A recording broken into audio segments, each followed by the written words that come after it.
Stoic philosophy began around 300 BC. Zeno of Citium, a former merchant who lived in Greece, originated the philosophy, which places much of its emphasis on practicality in the pursuit of happiness in one's life.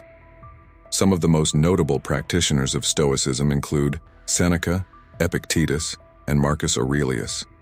On the surface, it may feel like Stoicism would make for a pretty boring subject only found in old library books. Yet, in recent years, it has gone through a revitalization in the past few decades, thanks to modern-day philosophers like Holiday and others, such as Alasdair MacIntyre and Martha Nussbaum.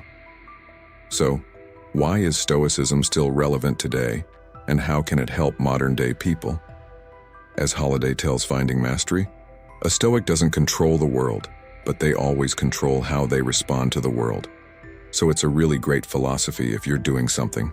If you're a leader or an athlete or a poet or a politician, it's there for the stresses of life. With the added stresses of life in the 21st century, Stoicism is more practical and worthwhile to pursue than ever before. It propels us to gain information so we can exert our control on the world around us when possible. It also helps us to see the world as it is and understand why people act in the way they do. Perhaps most importantly, it encourages practitioners to embody vital virtues such as courage and wisdom in everything they do. Happiness is a good flow of life. Better to trip with the feet than with the tongue. We have 2 ears and 1 mouth, so we should listen more than we say. Stoic, man conquers the world by conquering himself. A bad feeling is a commotion of the mind repugnant to reason and against nature. If you lay violent hands on me, you'll have my body, but my mind will remain with Stilpo. The goal of life is living in agreement with nature. Marcus Aurelius. If it is not right, do not do it. If it is not true, do not say it.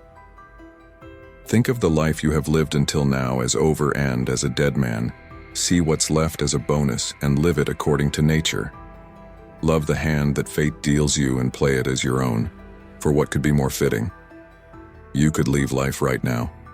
Let that determine what you do and say and think. In your actions, don't procrastinate. In your conversations, don't confuse. In your thoughts, don't wander. In your soul, don't be passive or aggressive. In your life, don't be all about business.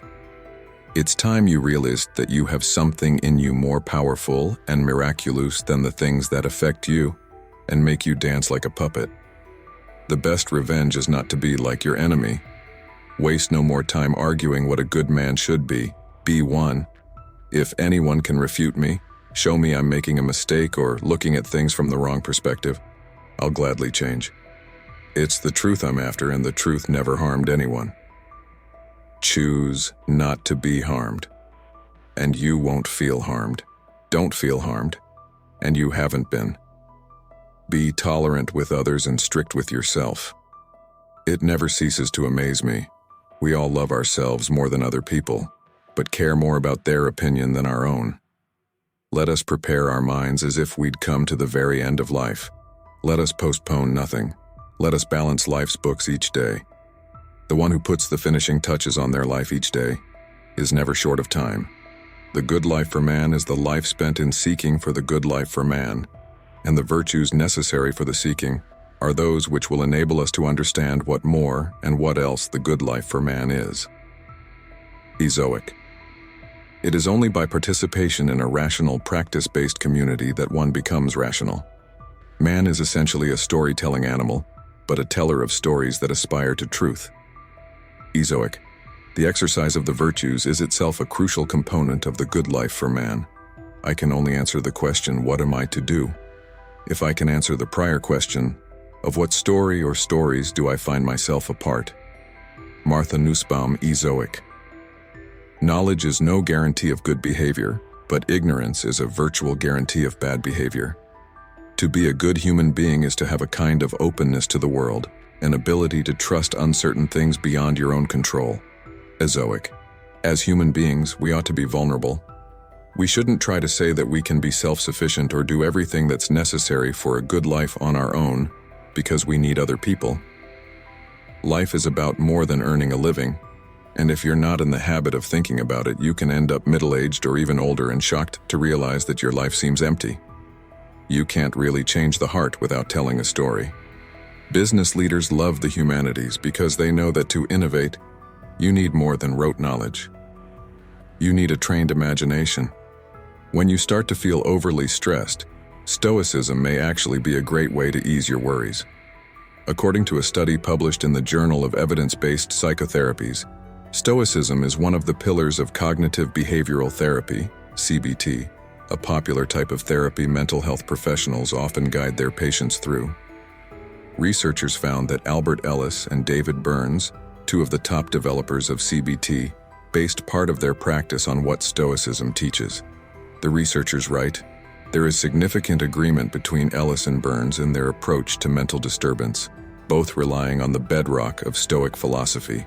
Both refer back to the basic Stoic concept, that it is not what happens to individuals but rather how they view what happens to them, that determines their emotional reaction to events. A more Stoic outlook can help us overcome the challenges we find in the world, as we live in a more relaxed, positive, and peaceful state." Here are other articles you can read to reduce your stress. 1. Introduction. Greek and Roman philosophers did not recognize philosophy of mind as a distinct field of study. However, topics now considered central to philosophy of mind such as perception, imagination, thought, intelligence, emotion, memory, identity, and action were often discussed under the title peripsyches, or on the soul. This article surveys some of the ideas held by the ancient Stoics addressing the soul and related topics, which roughly correspond to themes prevalent in contemporary philosophy of mind and philosophical psychology. A. Philosophy of mind and the parts of philosophy. The ancient Greek concept of soul differs in many ways from the modern, post-Cartesian idea of mind. Contemporary thinkers tend to sharply contrast the mind and body. When we think of mind, we think primarily of cognitive faculties and perhaps our sense of identity. The Greek concept of the soul is much broader and more closely connected to basic bodily functions. The soul is first and foremost the principle of life. It is that which animates the body. Although the soul accounts for our ability to think, perceive, imagine, and reason, it is also responsible for biological processes such as respiration, digestion, procreation, growth, and motion. Perhaps the closest we come to a Cartesian concept of the soul in ancient Greek thought would be Plato, the Pythagoreans, and their successors. Stoic psychology represents the other end of the spectrum, a corporeal or physicalist model of soul. Since there is no clear subject in Stoicism corresponding to contemporary philosophy of mind, evidence must be gleaned from various departments of the Stoic philosophical system. The Stoics divided philosophy into three general parts: physics, logic, and ethics. Teachings regarding the soul can be found in all three parts. In physics, the Stoics analyze the substance of the soul, its relationship to God and the cosmos, and its role in the functioning of the human body. In logic, the Stoics developed a theory of meaning and truth, both of which are dependent upon a theory of perception, thinking, and other psychological concepts. Here the Stoics developed a sophisticated theory of mental content and intentionality, and wrestled with the ontological ramifications of such a theory. Finally, in ethics, the Stoics developed a complex theory of emotion and a psychology of action that ultimately had a great impact on their moral philosophy. The development of one's cognitive faculties was believed to be inseparable from ethics. In short, Stoic psychology was central to Stoicism as a whole. The substance of the soul. Zeno of Citium, 335–263 BCE, the founder of Stoicism, was very interested in the nature of the soul. He and his protege Cleanthes, 331–232 BCE, emphasized the active nature of the mind by identifying it as an internal fire or vital heat. It was not until Chrysippus, c. 280–207 BCE, that Stoic psychology reached its mature state. According to Chrysippus, the human soul consists of a breath-like substance called pneuma. cognitive faculties were identified with the specific activities of the pneuma. In addition to being the substance of the particular souls of living organisms, pneuma was also held to be the organizing principle of the cosmos, that is, the world soul. The Stoics identified this world soul with God or Zeus. One source described God as an intelligent, artistic fire that systematically creates the cosmos as it expands. In the same passage, God is called a pneuma that pervades the whole cosmos as the human soul pervades the mortal body. In contrast to contemporary physics and cosmology, the Stoics saw the world as a living organism. Stoic psychology is inseparable from Stoic physics and cosmology. The pneuma of the human soul, pneuma psychikon, is said to be a mixture of air and fire. Some Stoics saw this soul as a literal mixture of fire and air. Others associated it with a refined fire, similar to ether, or vital heat. The pneuma permeating the body was held to be a portion of the divine pneuma permeating and directing the cosmos. The human soul is a portion of God within us, both animating us and endowing us with reason and intelligence. The Stoics argued that the soul is a bodily, corporeal substance. Although the soul is a body, it is best to avoid calling Stoic psychology materialist. The Stoics contrasted soul and matter. For this reason, scholars generally prefer to call Stoic psychology corporealist, physicalist, or vitalist. Matter is but one of two principles underlying every bodily substance. These two principles are the active to poion and the passive to passion. Matter is identified with the passive principle. Its complement, the active principle, is reason, logos or God, and is held to extend through matter, providing it with motion, form, and structure. Both principles are bodily or corporeal principles, that is, they occupy space and are causally efficient, but neither exists in isolation. Substances can be dominated by either principle. The more active the substance, the more rational and divine it is. The more passive, the more material. The Stoics also made a distinction between principles, arche, and elements, stoicheia. The basic elements are earth, water, air, and fire.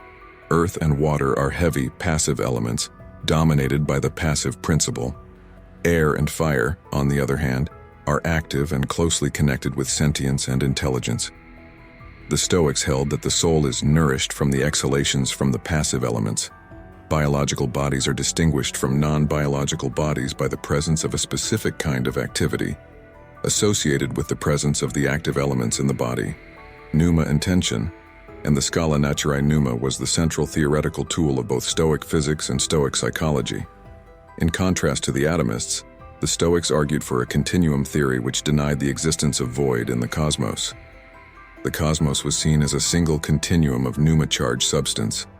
Qualitative difference between individual substances, such as between a rock and a pool of water, is determined by the degree of the tensional motion of the pneuma pervading the substance. Tensional motion, tonica kinesis, seems to be the motion of the pneuma in a body that simultaneously moves from the center to the surface and from the surface back to the center. Passive elements, earth and water, and dense bodies have a low degree of tensional activity, while active elements, fire and air, and the soul were seen to possess a high level of tensional motion. The Stoics organized all natural substances into different classes, based on a hierarchy of powers or a Scala Naturae. The concept of tensional motion allowed the Stoics to have a unified physical theory based on pneuma, while at the same time having one that distinguished and explained the difference between organic and inorganic substances. Consequently, Stoic physics showed that there exists a physical connection and continuity between mind and matter. The Stoic Scala Naturae is a hierarchy of the powers in nature, based on the activity and organization of the pneuma. Pneuma, at its lowest level of organization and concentration, produces simple cohesion in the matter in which it dwells. It holds together individual, unified bodies. This state of cohesion and coherence is called hexis, cohesive state. Bodies hold together on account of an internal flow of pneuma that begins at the center of the object, extending to the surface and flowing back upon itself, producing a tension from a two-way motion. Hence, even the most stable object possesses internal motion according to the Stoics. Wood and stones are example of things which possess hexis. When the pneuma in a body is organized with a greater degree of activity, there is physis or organic nature. Things that have physis grow and reproduce but do not show signs of cognitive power. The pneuma that produces physis also provides the stability or cohesion of hexis. The Stoics held that each power on this scala naturae subsumes the power below it. Plants are obvious examples of organisms that have both hexis and physis, but not soul. The next tier of this hierarchy of pneumatic activity is soul, psyche. The characteristic marks of this level of organization are the presence of impulse and perception. Non-rational animals have hexis, cohesive state, physis, an organic nature, and psyche, soul. Only human beings and gods possess the highest level of pneumatic activity, reason, logos. Reason was defined as a collection of conceptions and preconceptions. It is especially characterized by the use of language. In fact, the difference between how animals think and how humans think seems to be that human thinking is linguistic. Not that we must vocalize thoughts, for parrots can articulate human sounds, but that human thinking seems to follow a syntactical and propositional structure in the manner of language. The Stoics considered thinking in rational animals as a form of internal speech. The Stoic hierarchy of pneuma should not be confused with Aristotle's theory of the hierarchy of the soul, to which there is some resemblance. While the Stoic Scala Naturae explains both organic and inorganic substances, Aristotle's hierarchy is limited to biological organisms. Aristotle's theory is also based on a very different idea of soul.